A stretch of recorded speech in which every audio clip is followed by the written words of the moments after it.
We are here. You may know him as the best gritty on national television. I call him J-Mac, Jason McIntyre. How are you? Geez, you're giving me way too high praise. They got to get you out there doing the gritty.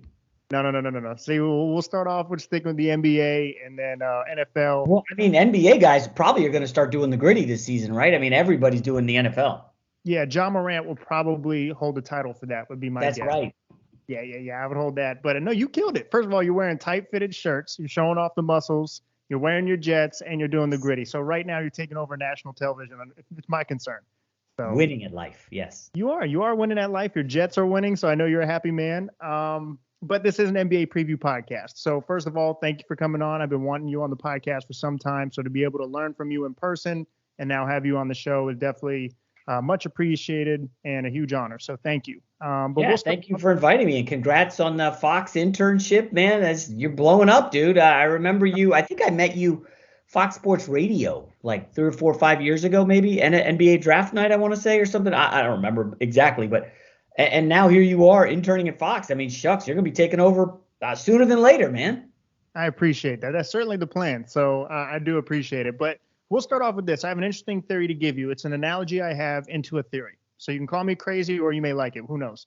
So Victor Wembanyama has been, and I've been practicing the last name. I call him VW, but for those listening, so he's probably the most highly prospected scout we've had since LeBron. And we've said it about Andrew Wiggins. We've said it about Zion Williamson. But this time I'm really buying into it. Like I get it now because the guy's 7'4", can do a little bit of everything. So I'm not saying he's going to be LeBron, but I understand the hype behind him. We've never seen anything like this. So I thought of an analogy of how we could describe this guy. And I'm like, he's Amazon of the NBA. And the reason why I say that is if you look at Amazon, it didn't just all of a sudden blow up into this monster, this machine that it is now. It started off by selling books online and it developed into what it is now. It was a gradual process. It didn't happen overnight. You have the famous picture of Jeff Bezos with his cheap sign saying Amazon, and now obviously look at him. So why I say that is when you look at the development and the evolution of the game of basketball, if you would have told someone back in the day, you're going to get a guy who's 7'4", who can do a little bit of everything, they would have laughed. Like even during Michael Jordan's era, oh, he's not he's not going to dominate. So it's evolved into this where we want our bigs to be able to pass like Jokic, who can handle a little bit like Embiid and do a little bit of everything. And like Amazon, you get A through Z. This guy is 7'4". He could shoot, he could dribble, he could block. He's doing all of that. And he looks graceful. He looks fluid. It looks natural, J-Mac. So the theory I have, well, we'll start off first. Are you buying the hype with Victor? Or is it a little too early? Like, is the injury-prone thing kind of freaking you out, or what do you think of him? Well, I mean, yeah, that's in the back. You can't help but think about all the big guys who have had foot injuries: Porzingis, Oden. Listen, this guy looks a bit thicker than those guys when they were coming out. And I will say, when I watched him against Scoot, every time he drove to the hoop and he kind of was landing, it looked to me like, geez, I'm holding my breath because who knows if he's going to – all it takes is a little tweak for these guys, and then they're kind of ruined with the foot injuries. But overall, like, yeah, I'm very excited for the guy. I would agree with you. He's like Amazon, does it all. I mean, step back threes, but between his legs, ultimate rim protector. I think I said on the herd he's like Ralph Sampson. He was definitely before your time. I'm sure your parents know who that is. Ralph Sampson meets Kevin Durant because of the high release point. So I'm all in on Big Vic. And the most interesting part is who's going to tank the hardest for him. I don't know if you saw the news like recently, but like the Charlotte Hornets with Michael Jordan are in this strange position where like the Miles Bridges thing, I can't imagine him playing anytime soon. LaMelo Ball's already hurt. Their number one pick, Book Knight, just got arrested. This team is a train wreck. So as much as the Spurs are going to try, because they're OKC and that's what they do, they're going to be there. Chet's already hurt. It's going to be a race to the bottom, and this kid's going to be worth it. And Scoot, by the way, is no consolation prize. That kid looks like Derrick Rose out there. 100%. Now, that leads me into my theory. Now, first of all, if you watch The Last Dance, we know Michael Jordan doesn't believe in tanking, so they better not tank. Secondly, my whole thing about tanking, that's my theory. I believe Nick Wright said this a while ago. And I'm like, ever since then, it always stuck in my head, and it makes more and more sense, especially when we get prospects like this. So most people don't like it, but I know you're an out-of-the-box type of thinker, so you may like it. We always talk about tanking, right? And then we're rewarding the worst teams who usually don't put in – not here to bash franchises, right? Because sometimes it is injury, and there's nothing you could do about it. You do the most you can. But I don't like rewarding people who don't have the buttoned up front office, who aren't putting in the effort like a Golden State and like a Miami Heat, well-run organization. So what if the players got to choose where they get drafted, right? Like you choose what career path you want. You can go to the military. You can pursue being a doctor, a broadcaster. But these players who put all these blood, sweat, and tears, hard work to get to this point, all of a sudden have to go to a franchise who doesn't do what they do. And all of a sudden they're expected to fix it. And then often that's why they want to leave so much, because they don't even want to be there unless they get the massive payday, which sometimes kind of compels them to stay. But would you be interested, instead of the talk of which team is going to tank, imagine if the conversation was, who is Victor going to choose? Would that be more interesting? Yeah, I don't know. I'm not really buying that. Think about it. If you're 18 years old, 19 years old, they're throwing millions of dollars at you. Would you like to go to Memphis? Would you like to go to San Antonio? I mean, everybody's going to want to go to L.A., New York, Chicago, Florida for the taxes. You're just going to get stacked teams. I mean, that's what's kind of happening in baseball, Max. Like, they have no salary cap. So what do the Yankees and Dodgers do? Spend all the money. Now, that doesn't necessarily mean you're going to win the World Series every year, and the Yankees haven't won in over a decade. But you're in the mix. You're going to have the best regular season, and everyone else is just a farm program for you, you know? So I'm not buying that. Listen, I know people don't like it, but socialism in sports is a good thing. We like parity. Look at the NFL right now, Max. I mean, it's total parity. Like, there's like Bills and Chiefs and the Eagles, and then after that, there's like 20 teams, and then there's the bottom feeders. Like, that's good for the league. College football has become regional because a handful of teams get the best recruits every year. Transfer portal has kind of changed that. So, listen, it sucks that Zion had to go to New Orleans, but guess what? They turned things around, and Zion was like, I kind of want to be here for a minute. So he signs a big extension. Maybe he'll force his way out in a year or two. But yeah, it's really on the front offices to get it right. And guess what? I'm totally behind Kevin Durant wanting to leave, Russell Westbrook, LeBron wanting to leave the Cavs. He got to an organization that, he watched as the Celtics, Danny Ainge and company, hey, let's get our super team. Let's go get Paul Pierce, Kevin Garnett, Ray Allen. You got this awesome team. And LeBron's like, hey, guys, what can you get me? What can we do? And they're like, oh, yeah, we'll get you 33-year-old Shaq and Antoine Jameson. And LeBron's like, that's not going to cut it. We can't hang with these Hall of Famers. So LeBron left. So, right. I'm fortunate enough to be a minority owner of a basketball team in New Zealand. Wow. As well as a soccer team in Mexico. And, listen, we're kind of the new kids on the block. We are our franchises are not the big spenders in the league. And you can see it's tough to compete with free agents. So what do you have to do? You got to grind harder. You got to find an edge wherever you can. And that's what these front offices have to do. I mean, Minnesota, Max, they've been pilloried for this Rudy Gobert trade. I say, wait a sec, time out. How many playoff trips do they have in the last 15 years? 2, 3, maybe? So they're going all in. Guess what? I don't know if they're going to win the championship, but they're certainly going to be a playoff team and contending when you got Anthony Edwards, Cat, Gobert. I think you have to do that stuff. And we all can't get lucky like Memphis with Ja Morant, who has been incredible. And Memphis has made nice moves around it. So, yeah, I don't like this pick wherever you want to go. I think that doesn't really work in sports. Okay. Well, I appreciate it. We'll go to Jokic and Luka. So, of course, they put out the rankings, top 10 players. We can all agree whether one, I believe, is Giannis. I believe most people would agree with one is Giannis. Now, where you fall for 2 through 5, debatable, right? But Luka and Jokic were 2 and 3 in a lot of these lists, or 3 and 4. So it got me to thinking, Kevin Durant's won a championship, Bron has won a championship, Giannis has won a championship. If you're in the top 5 MVP candidates we're talking about, you're no longer just that fun young guy. Right? Doesn't the pressure start to be okay, Denver, you're no longer, I understand they had injuries last year, but you're no longer just this fun young team. You're now a top 5 player in the world. You're a back-to-back MVP. When do the expectations start to say, hey, Jokic, now we need to see a championship? Or, hey, Luka, I sold my Luka stock, by the way, not because I don't think listen, and I'll get into that. Not that I don't think he's going to be great. He's my MVP pick. But I don't know if you could win being the system. So unless he's able to play and not being the system, we've only seen one guy do that, which is Bron. So my question is, when do we start expecting championship? Maybe not championships, but a championship out of these guys. Sorry for moving around. My dog came over. I don't want him barking. He does it sometimes on the podcast, buddy.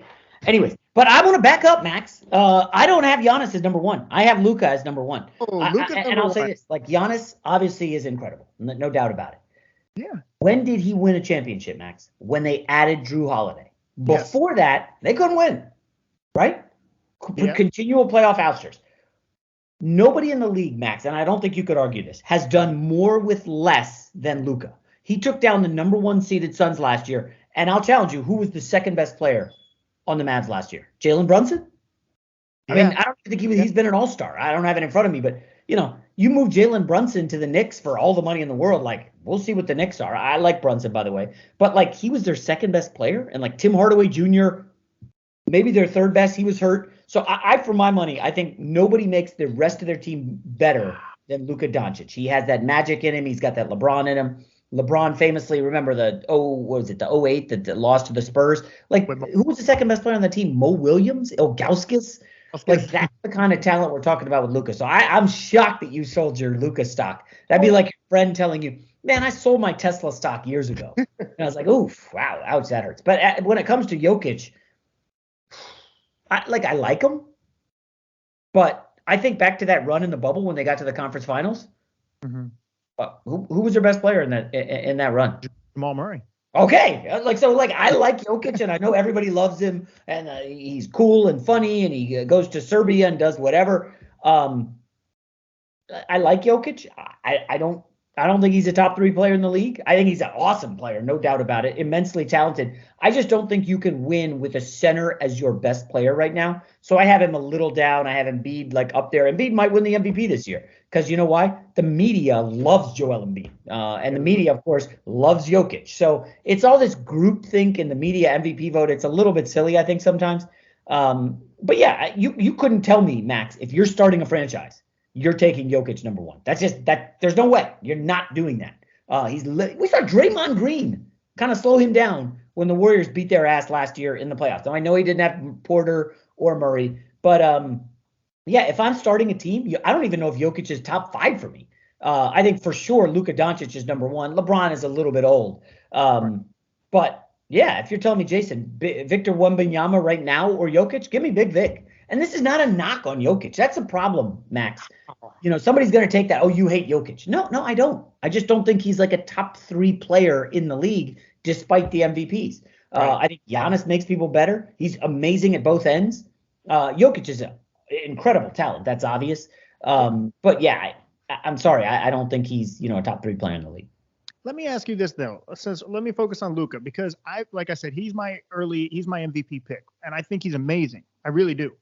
But besides LeBron James, we've never seen someone consistently win as being the system, and he's not the athlete of LeBron, and he's not the defender of LeBron. Granted, he's more offensively skilled, right? His handling, his shooting, especially at this stage of his career. But do you think it's sustainable to win the way he is, or is it going to be easy to play with? Because maybe he could do more with less, but will other people be able to play with him easily, do you think? Well, let's back up. I love the comparison Luka to LeBron. But how many years did it take LeBron to win a title? Well, what was the answer? Like 7, 8? Yeah. Maybe. I mean, Luka's in his 4th year? And we're already saying, can he win a title? Like, it just feels a little premature. I mean, hell, Kevin Durant couldn't win a title for, I don't think he got to the finals once with the Thunder and then didn't get back until he left. Steph Curry. I mean, he was a late bloomer, if you will. That's true. Getting to the finals. Magic Johnson was fortunate enough that, he had Kareem Abdul-Jabbar, who was maybe the best player of all time when he joined him. So, like, the pressure on Luka is tough. My issue with the Mavericks is I don't know how you build that team, given some of the contracts, like Dorian Finney-Smith. I'm looking at the depth chart right now for Dallas. Like Tim Hardaway Jr. is maybe your second best player. Reggie Bullock is your small forward. DFS, Dorian Finney-Smith, is your power forward. JaVale McGee is your center. Like, JaVale McGee's 38? This isn't good. I think their 6th man is going to be Christian Wood, the guy they got. So, I love the Mavericks. I think they can do major damage. I think Luka is going to be the best player in any series. And that's why I had picked them to take down the Suns last year. I don't know. I just look at the, second unit. Spencer Dinwiddie's okay. He's like a solid off-the-bench guy. Josh Green, Maxi Kleber, Davis Bertans. They got 11 guys. But after Luka, I don't know if they have enough to battle what is a pretty loaded Western Conference. Right. No, that's fair to say. So let's stick in the Western Conference, J-Mac, while I got you. I appreciate your time. My champions aren't out the West, but I know you're a Warriors guy. We talked about this briefly. Wait, who's your champion? Milwaukee Bucks. Okay. I believe if they were healthy, this is a big if. You can always say if in sports, right? But if healthy, I believe they beat the Miami Heat. I believe they beat the Boston Celtics. And I think they match up extremely well with the Golden State Warriors. Holiday's a big defensive guard. Middleton's big. He can shoot threes. Obviously, Giannis both ends of the court. So the Bucks are my pick to win it all. Luka is my MVP. Do you have a definitive guy? I know you're a Warriors guy, right? You're a Braun and a Warriors guy, which you don't have. Just to clarify for the people who say I'm a homer, so I was born in New York, hence the Jets. The Knicks were my team forever. The first game I ever went to, we would go, we moved from New York to Virginia, and, I would go to some Wizards games, at the time the Bullets, which is an awesome nickname. But we would go up to see family in New York all the time. And the first NBA game I went to was Lakers-Knicks at the Garden. This is well before, this is like 1985. Little kid. I got to see Jabbar versus Ewing. I don't really remember it. But then the next year, my dad had a business trip to L.A., and we went as a family, and I begged, like, can we please go? And it happened the Lakers-Knicks were there at the Forum. And Magic Johnson was incredible. And I was fortunate enough. I was like, listen, I like the Knicks, but I fashioned myself as a point guard growing up, a little kid. And Magic Johnson was unbelievable. I was like, what's not to love? And, like, the Lakers and Showtime and Worthy, and, like, they were incredible. Yeah. So I liked the Lakers. That being said, I noticed Steph Curry as a young pup at Davidson. I remember that game against Duke. And I was like, this guy's amazing. And he was just an incredible shooter. And I became the biggest Steph Curry honk. And I was all in. I said, they got to trade Monta Ellis. Everybody's saying, Curry's injury prone. And I wrote it out. He was the first guest I ever had on my podcast way back when I was at the big lead. I had a friend who kind of knew Curry before he blew up. And he was willing to come on the podcast. And then I happened to run into him at my gym, which is the old Clippers facility. He was rehabbing, I guess, right before COVID, maybe? Yeah, before COVID. And he was there, and I just went up to him, and, he claimed to have, I know you from FS1. But I don't think I think he was just saying that. At any rate, I'm a huge Curry guy. I know that sounds weird. Curry, Lakers, Knicks. Anyways, okay. I digress. Back to you. I mean, listen, it's the NBA. We like players more than we do real teams, right? 100%. It's definitely different than the NFL. My family's originally from New York. My dad grew up in Queens, my mom, Long Island. And so my family's not the biggest sports family. Some cousins are. So I always heard about the Knicks, the Giants, and whatnot. So New York always has a special place in my heart. But I've always, like you, fell in love with the magic of the Lakers. And then, to your point, I've been a Braun guy. But I think Steph Curry's the top 10 player of all time. And I think he's been that for a minute, actually. Top 10. While we're here, who's your number one player of all time? LeBron Now, James. I know you weren't alive, Max. You're super young. It's LeBron James. And listen, just Michael Jordan's amazing. And if someone says Michael's the GOAT, I don't oh my God, how could you think that? I don't think it's like a huge gap. But I think if you saw two players play, and I know you're a pickup guy, if you saw two guys play, one is 6'9", one is 6'6", one is 260, one's 205, 210, and the guy could do absolutely everything, you'd probably pick the 6'9" guy to be on your team. But because of just the storylines, and there wasn't social media, it was different eras. It's like Michael Jordan has this aura about him. So no matter, even if a guy's better, it just seems like you can't even touch that. The only thing I would add, and I agree with all that, is, listen, the best analogy I heard was I would rather have LeBron for the first 59 minutes because he makes everyone else better, great rebounder, incredible passer. I think he's going to end up being top 10 all-time assists, maybe probably top 5. I don't know. Yeah. But I would rather take Michael Jordan for the final minute because he was a killer, and you want him with the ball with the game on the line. So I don't hate that. And again, just saying Jordan's the second best player in the history of basketball is not a slight to Michael Jordan. People see that as blasphemous. But anyways, I've said LeBron's like Bluetooth, where he can connect with any device, any player. Michael Jordan's like Wi-Fi. You have to get in range with the Wi-Fi in order to connect. Like, some people think he's a jerk and didn't connect with him, but if you connect with him, you have a stronger connection. Scottie Pippen, Dennis Rodman, LeBron goes through devices and players like that. That's good. And let's remember, Jordan didn't win jack squat until Pippen and Phil Jackson showed up. So I don't want to hear this. He needed Dwayne Wade. LeBron needed Bosh. Like, Michael Jordan didn't win anything without Scottie Pippen or Phil Jackson. Nothing. Not one title. But anyways, back to your Milwaukee Bucks. I am curious. That PJ Tucker loss feels didn't they have, or no, was Tucker in Miami? No. Tucker did leave the Milwaukee Bucks, and now he's a part of the Miami Heat.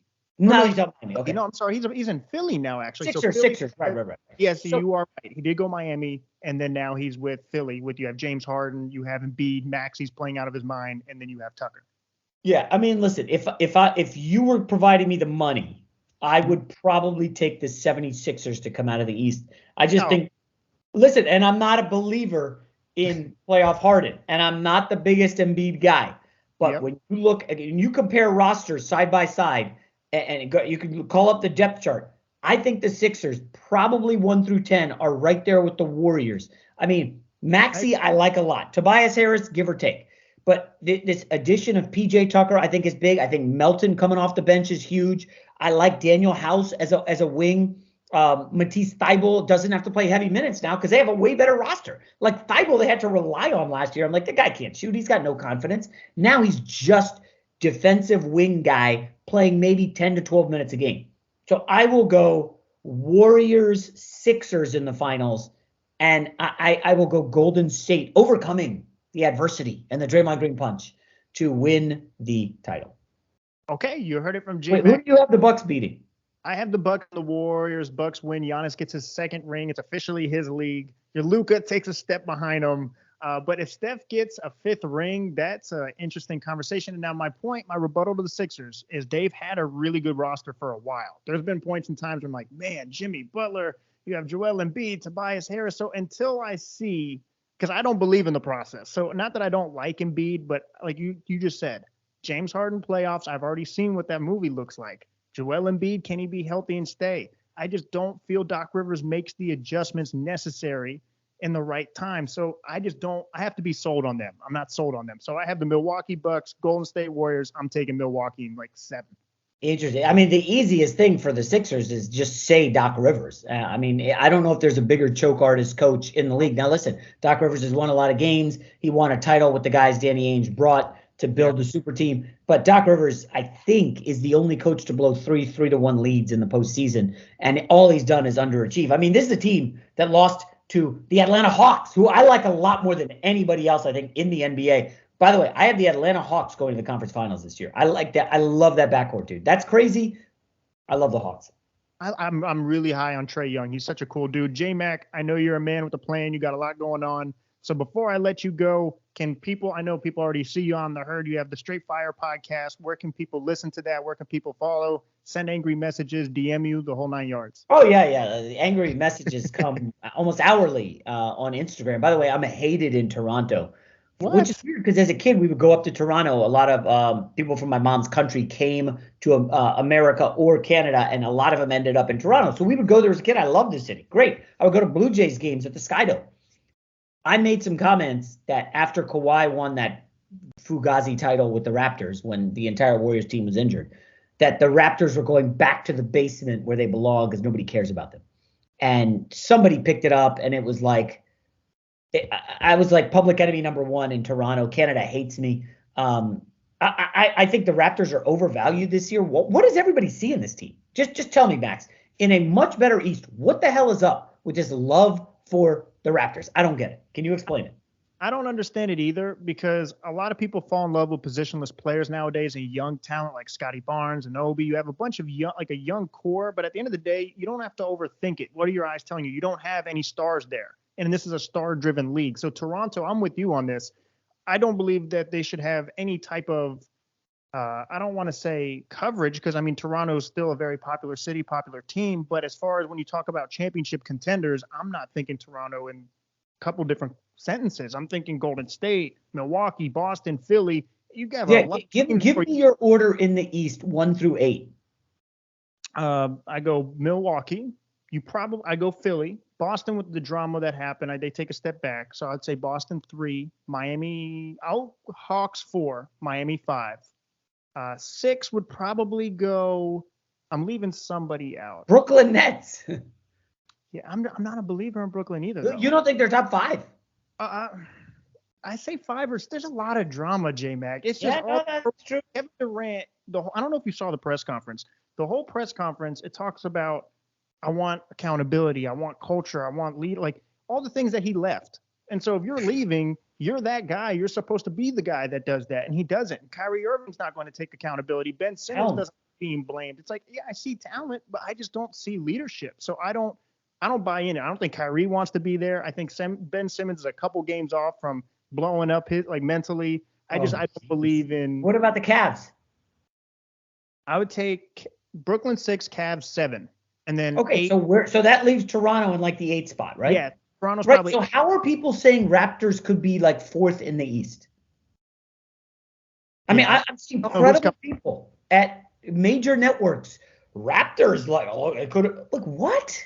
Listen, I like Van Vliet a lot. I personally don't see it just because they've got OG Anunoby. Like you said, it's probably the position list. At any rate, we said way too. I'm sorry to waste time on the Raptors on your pod. So what do you have in the West? Golden State's 1, and hands down, in my opinion. I don't even know who's a close 2 to them right now. I believe 2nd, I would lean towards Denver because I'm getting Jamal Murray back. And I do believe they're a really good regular season team. Jokic knows how to put up those type of wins in the regular season. 3, I would lean towards, I think Minnesota is going to take a step up because I believe Anthony Edwards is going to be a top 10 player in the world by the end of this season. He's going to be that guy for that team. You have Rudy Gobert, you have Cat. Minnesota may be that 3 mark. 4, I would probably lean towards Phoenix. So no LA Clippers. You're right. Yeah, I would go 3 would probably be Clippers. 4 would be Minnesota. 5 would be Phoenix. 6 Pelicans, are you buying them? Yes. 6 is Pelicans. I believe Memphis falls to 7. Oh, wow. From 2 Lakers. to 7. That's the weird thing, Max, about the NBA this year. It's like, I don't think we've ever seen the league this deep. There's so much talent. I mean, like, you didn't even mention the Lakers. Are the Lakers in the play-in? I mean, not if LeBron and AD are healthy, they're not. So I don't know. Anyways, I'm rambling here. I would say, sorry about that. I would say, you can find me on Instagram. Podcast is on iTunes. Yeah, obviously, I'm on the Herd. I'm probably doing too much work, but it's better than doing nothing, right? I appreciate you just coming on, J-Mac. Like I said, keep killing it. Next time you gritty, I'll be there watching as always. But until next time, much continued success, and thank you once again. All right, Dak. Thanks a lot, Max.